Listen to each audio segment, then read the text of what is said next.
Hi, I'm Joe Orefice. I am the owner-operator of Hidden Blossom Farm here in Union, Connecticut. And we're going to do a little video session today on fencing and different ways you can fence for different animals. My focus here will be beef cattle and cattle in general. That's what we raise. We have 16 head of Hereford cattle, and we graze about 25 acres. And the total farm is 134 acres. We also grow vegetables, and we have a few other things kicking around here and there now and then, like chickens and pigs and things, but mostly it's beef, cattle, and vegetables that we raise. And our beef cattle is all in a rotational grazing system, and I've picked up a lot over my time on how to fence, and so the thought was we would share some of that.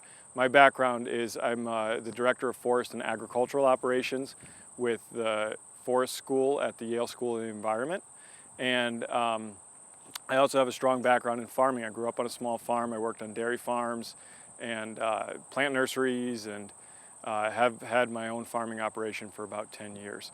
So we're going to share some of that with you today, and then also hope we inspire ways for you to think about how to implement fencing that works for you and your land. All right, so we're here in the middle of one of our fields, which is this is actually our primary field. This is a 10-acre pasture, and it's set up with a really solid perimeter fence.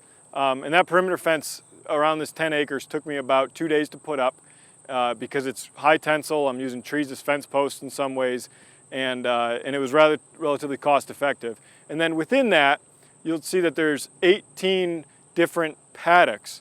And those are broken up by this temporary fence as it goes across and makes essentially a checkerboard in this field.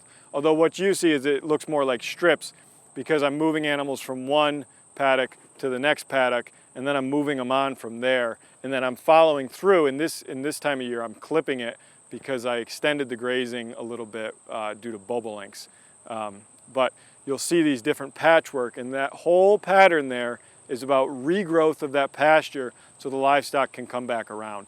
And with this field, that progression goes from about 4 weeks ago, which would be the greenest grass, to about 2 days ago, which would be recently clipped grass that's going to look a little browner, and as the rain comes, it's going to green up and grow back. And then I'll graze these at least one more time this fall, probably around middle of October or sometime into November. The cattle will come back around to these paddocks and have another round of grazing, which will save me from feeding hay at that time of the year. All right, right here we're going to talk about how we make an HBrace and the functions of this brace. This one is dual purpose. It's serving to hold a gate up, and it's serving to hold tension on my perimeter fence. The key with an HBrace is that it prevents your posts from moving with either the weight of a gate or with the tension of a fence. And so it's really important you got to think about those forces as you build this. In this case, I'm using a pressure-treated fence post, and I'm using an old telephone pole. And these are both in the ground about 2 to 3 feet, well, 2.5 feet they're in the ground. And the way this system works, my posts are set. My distance is what I'd like it to be. It doesn't have to be any certain distance, but typically the longer the better. In this case, I'm about 8 feet apart. And then I have a brace between the two posts, and this brace is pinned in here. There's a pin, and on the other post there's a pin, which prevents this brace as I'm building it from moving up and down or falling out. Once that brace is in place, then I start thinking about my angle braces. And what these do are serve to hold the tension. So if we think about this fence here, pulling that post towards me, well, if this post wants to come towards me, it now is going to push on this brace, and it's going to push the top of this post. But this post has an angle wire brace that goes to the bottom of that original post. So when this top of the post wants to go towards me, it pushes on this, which pulls on its own base and holds the whole thing structurally intact. Because I have a gate on this, I also have a brace going the opposite way. So normally if this were just like a fencing corner or an end and I didn't have a gate, I wouldn't have this brace on it. But because that gate is a lot of weight and is pulling, in that case, the gate is pulling that original post that way, I have a brace that goes from the top of that original post to the base of this one, which that puts pressure on the base here and holds that post level. So that's the key. The nice thing about these braces, these wire braces, is you can tighten them up. So if I want to tighten this up, I can use this type of tensioner and I just twist it and I can undo it, loosen it, or I can tighten it back up. And these just slide through.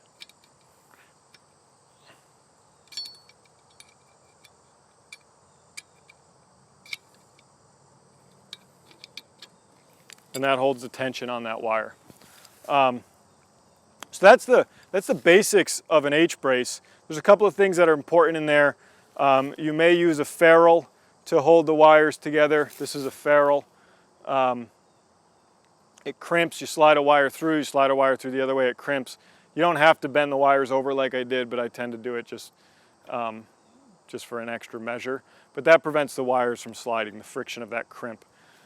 The other thing that keeps this whole system functioning is you have a nail up top to keep this wire from sliding down. And that could be a nail, or that could be a double staple, so a crossed staple. At the base of this, you may be able to see it, maybe not, but there's a staple down there. So here's the nails. Any spike is fine. If you have a long enough spike, you can actually use the spike as your pin and hang the end out to also hold your wire. You don't have to do that. You could have a pin in here and then a nail or a double staple at the top. If you're going to use staples on fencing, it's best to use a barbed staple. And so a barbed staple has 2 barbs on each prong, and those barbs keep it from popping out easily. It's not critical that you use a barbed staple, but they're a lot nicer than just a straight staple. So the other factor that's going on in this H-brace is how my perimeter fence is actually connecting to it. And so my perimeter fence in this case is using eye bolts that are just drilled into I pilot drilled the post. I screwed the eye bolt in with a screwdriver, just turning it. You can obviously do it with a big nail. I screwed that in, and then I hooked my compression springs on it, which then have an insulator between the compression spring and my fence tensioner. And that system keeps my fence attached to the post. There's another way of doing this. The other way of doing it would be if I didn't want to have this insulator here, I could actually electrify my compression spring and just have this hooked right to the metal of my tensioner. And then what I would do is I would run a wire around my gate through plastic insulation like this. So this would insulate around my gate. Let me just pull this out a little bit more. So in this case, it would insulate around my gate. I can put a barb staple in the back, just one staple to hold it from sliding up and down. And then my wire, my high tensile wire, would go through that and then back out. And that's how I would anchor an H-brace at the end of a line where I may not have a compression spring and a tensioner. And that's up to the user. Some users like to have a compression spring and a tensioner at both ends of a high tensile run, and some don't. I don't tend to have extremely long runs.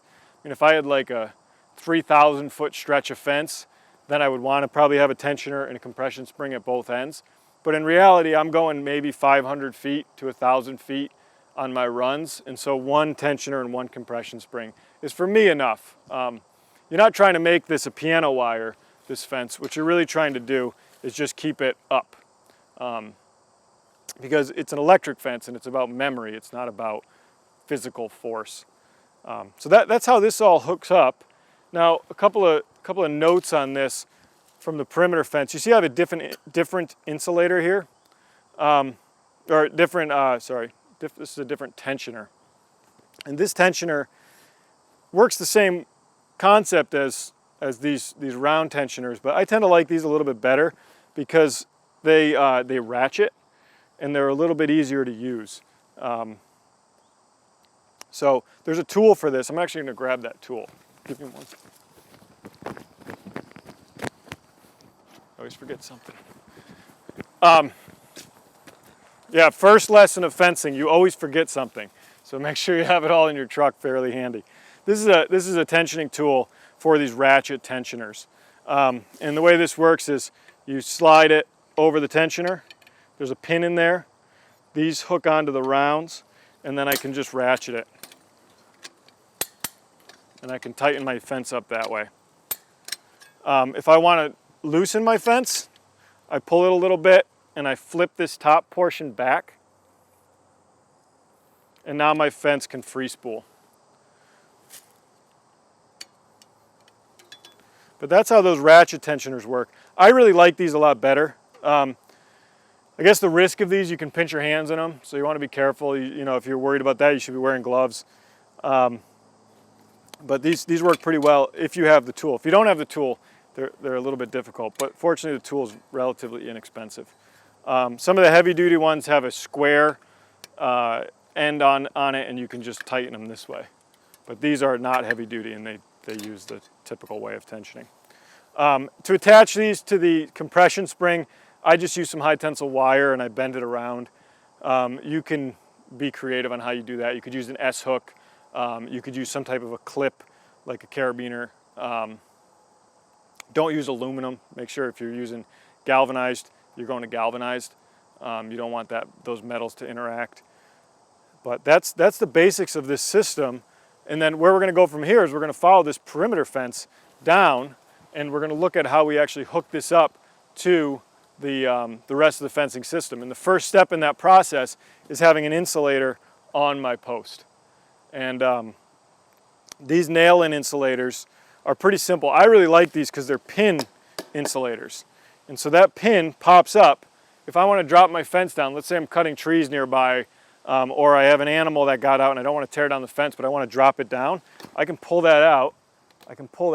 And now my fence can move down as much as I need it to. I can't do a lot here because I'm so close to the post, but it gives you a lot of opportunity, especially if I did that on 2 or 3 posts down the line. So I like these pin insulators. They're really pretty simple, and I like that I can take my fence out easily if I need to. So these just nail in to the tree, or into the post.